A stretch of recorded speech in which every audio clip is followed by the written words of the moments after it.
Welcome back to Better Pet Parents, everybody. Thank you so much for being here with us again. It's good to have you. Today, we're going to be talking about oral hygiene. This is such an important part of our animals' well being, and it's something that we could all stand to have conversation with our veterinarians about how we can be doing better in this department.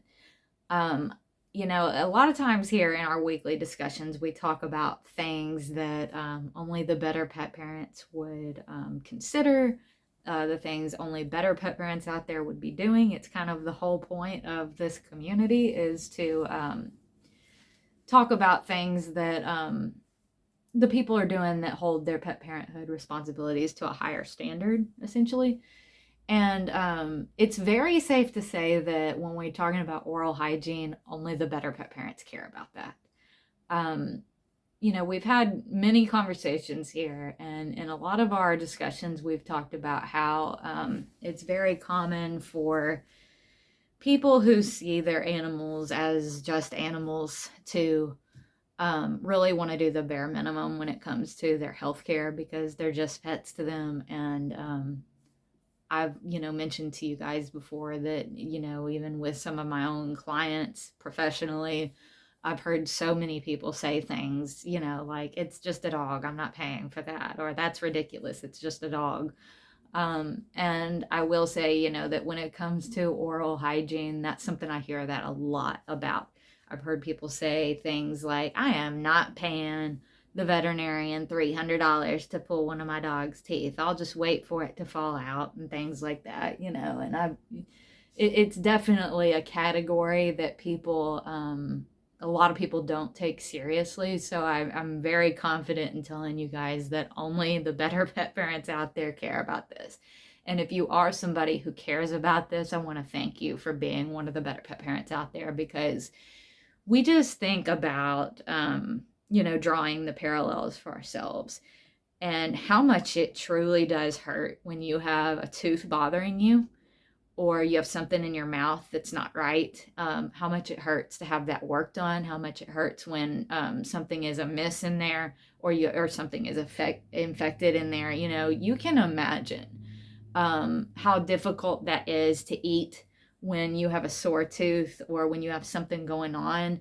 And when we think about how much more extensive mouth disease is in animals than it is in people, I think that we can take our own ideas about a toothache and just imagine it being multiplied by at least 100, and maybe that's what our animals feel like when things are really going south in there.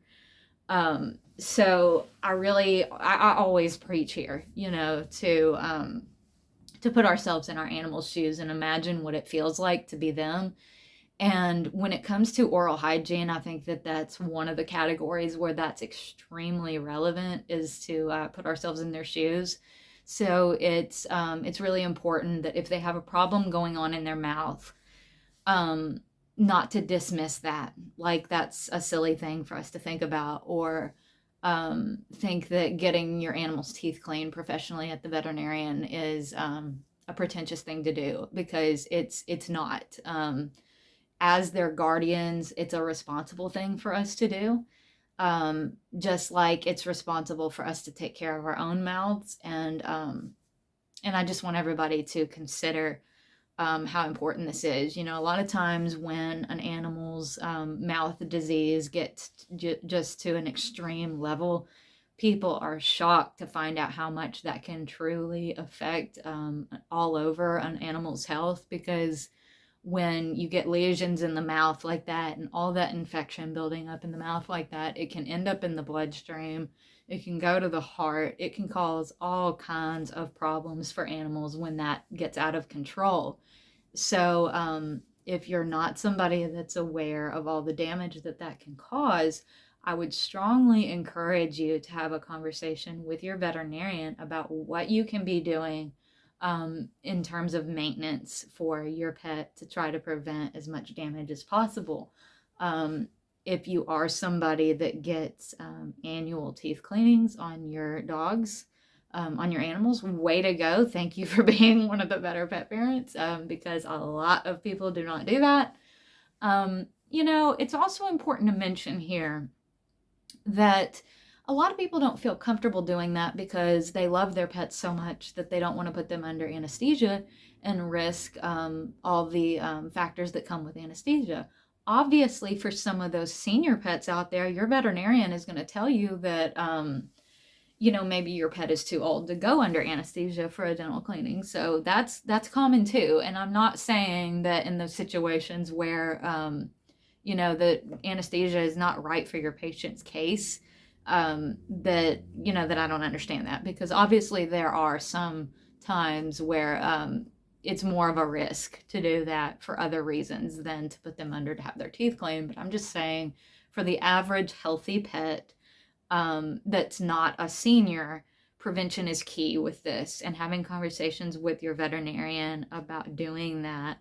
And if you're not comfortable for some reason doing that, doing whatever maintenance you can do at home to prevent damage is so important. We talked about this once before in the episode where I took you guys inside my mobile grooming van because we were talking about hygiene in general that day. And I mentioned oral hygiene that day. But I wanted to recap it today just because I really think that this is just such a common problem out there for animals that it really does need to be spoken about. Every case is different. That's something that we're always talking about here at Better Pet Parents. So when it comes to healthcare, especially in terms of specific products we use on our animals, I can never say this enough. It's not one size fits all. So when it comes to anything about caring for our animals' health, I encourage everybody to have conversations with their veterinarian, not just reading things on the internet or doing what somebody told you to do in a chat group. It's always about your pet's specific case when it comes to anything you're administering to your pet or anything you're using on your pet in terms of products. That advice should come directly from your veterinarian, because your veterinarian is the one who did a physical exam on the pet and will be able to know what's right for your pet. So I definitely want to encourage everybody to ask your doctors what's right for your pet and make sure you're taking all of your medical advice from them and only them.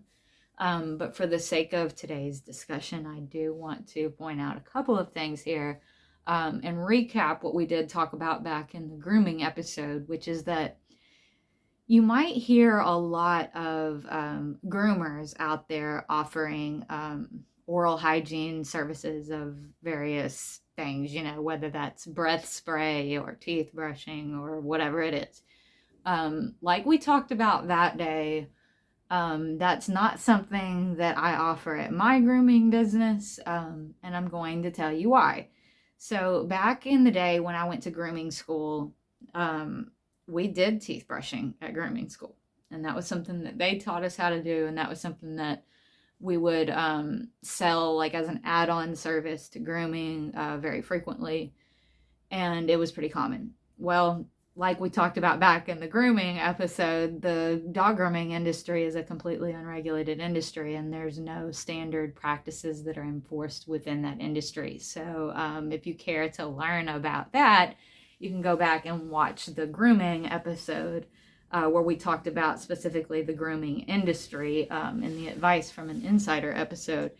But the point is that when we were doing that in grooming school and learning how to do teeth brushing, I got out of grooming school and went to my first job working for a veterinarian, and the veterinarian was like, we're never going to offer teeth brushing services here because our state's veterinary medical association does not allow that. Technically, the only oral services that should be performed on any animal need to come from a licensed veterinarian, and she educated me on that. And the point is that even what I learned in grooming school was not accurate because it's a completely unregulated industry. And then when I worked for a licensed veterinarian, I was educated on the matter, and I never offered it since.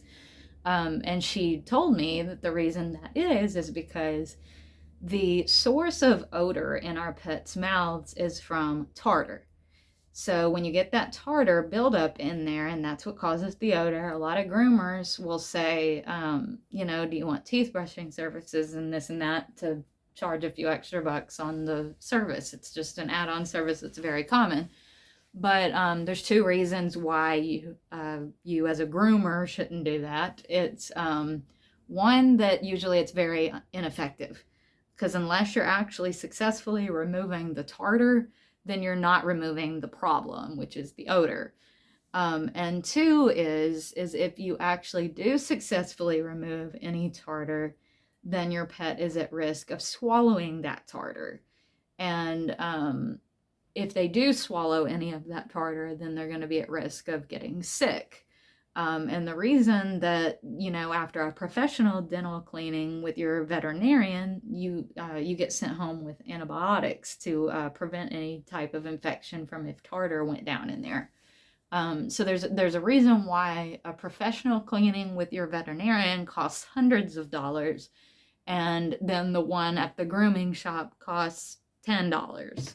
It's because one works and one doesn't. And also, if your groomer is effectively removing anything, then your pet's health could be at risk, because they're not going home with antibiotics afterwards the way that they would from a professional cleaning. So I'm not trying to say anything against any of the groomers out there who are selling that service, because I also was one of them who thought at one time that I should do that because that's what I was taught in grooming school. And then when I worked for a licensed veterinarian, I learned differently, and I've always stuck with the belief that came from the person who went to medical school. So that's the one I've stuck with. And I just think that it's very unfortunate that the dog grooming industry is unregulated, because I do think that that's just one of the things out there, in terms of misinformation, that people, are buying a service. And even though it's not an expensive service, usually with teeth brushing at a grooming shop, they might be under the impression that that's going to effectively do anything, when likely it isn't. But also, they don't need to be having a groomer do it, because a groomer is not a licensed veterinarian. And a veterinarian can make sure that that tartar is not only removed effectively, but that your pet is on the correct protocol after it's removed to protect their health. So please be aware of this, and make sure that you're asking your veterinarian questions about this. Personally, if you're taking your pet to a grooming shop and you're offered oral hygiene services, I would recommend skipping it, because it's probably just going to be ineffective, for one. But two, you don't want any of that tartar going down and making them sick. So make sure that you're asking your veterinarian what you can be doing on a daily basis. I always tell my own clients that the best thing you can do is start fresh. Have your veterinarian do a thorough professional cleaning, and then have your veterinarian teach you how to do maintenance on your pet's mouth to prevent it from coming back as much as possible. It's always going to come back, but the more that you can prevent, the better, because if you're doing anything in there at all, then you're doing more than most. And if you're doing anything at all, then it's better than nothing. I even worked with another groomer one time that said, because I told him my stance on teeth brushing and why I didn't want to offer it. And he said, well, I offer it because it's probably the only care that the animal's getting, and it's better if I brush it once than if they don't brush it at all. And, we just had to agree to disagree on that, because I did see where he was coming from with that. But again, I got to go on based on what I was taught from working for a veterinarian. So I would just encourage everybody to have a conversation of your own with your pet's doctor about learning about this topic, because again, when this gets out of control, not only can it be very painful and miserable for your pet to do simple things like eat, but it really can affect other parts of their health that people don't always think are possible when it comes to the mouth. So please understand that if your pet has a strong odor coming from the mouth, then you've got a bad case of tartar that needs to be dealt with. And any way that you can deal with it is going to be in your pet's best interest. So if you're not somebody who feels comfortable putting your pet under anesthesia for a professional cleaning, then still have a conversation with your pet's doctor about what you can do. They might tell you that they want you to start using a daily enzymatic toothpaste. They may say that if you can't do it daily, try to do it once a week because anything is better than nothing. They may say that if it's really extensive, they want to do a round of antibiotics to try to kill as much of that bacteria in there as they can. Whatever they're going to say about your pet's unique case, there still might be things that you can do, even if it's not a professional cleaning. But if your pet is young, and doesn't have a bunch of underlying health concerns that would prevent you from putting your pet under anesthesia, then definitely consider doing annual cleanings. A lot of people get really turned off by the cost of dental cleanings at the veterinary clinic, but I would strongly encourage all the better pet parents out there to save up for this. So let's say that a dental cleaning at your clinic is $1,000. Well, you might just put a little money aside every month throughout the year so that when that one time a year comes, that you can do this, because I really can't stress enough how important this is to their lifespan and to their comfort. I would really like for everybody to give this some thought this week. Make a point to ask your veterinarian, if you guys have never talked about it before, how much they would charge you for a dental cleaning so that you can have a ballpark idea of what to save up for to prepare for this. And again, if you have a patient that's not an option, that you learn what you can do instead. Make sure that you only take recommendations from your veterinarian about which products you purchase for your pet's oral hygiene.